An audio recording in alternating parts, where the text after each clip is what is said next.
পদ্মা সেতু রেলিংয়ে নাটবল্টু খুলে টিকটক করা যুবক বাইজিদ তালহা জামিনে মুক্ত হয়েছেন।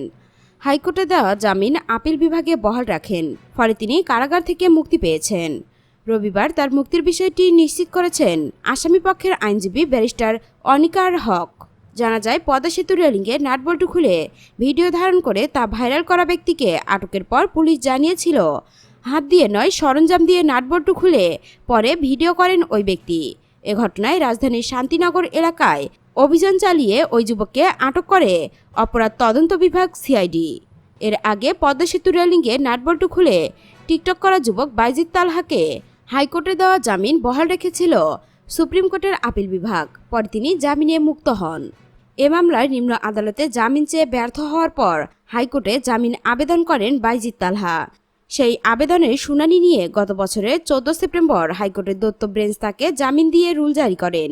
ওই জামিন স্থগিত চেয়ে আপিল বিভাগে আবেদন করেন রাষ্ট্রপক্ষ। বাইজিদ জামিন পেয়েছিল গত বছরের সেপ্টেম্বরে, কিন্তু সেটা নিষ্পত্তি পেতে পেতে প্রায় সময় লেগে গেল 1 বছর।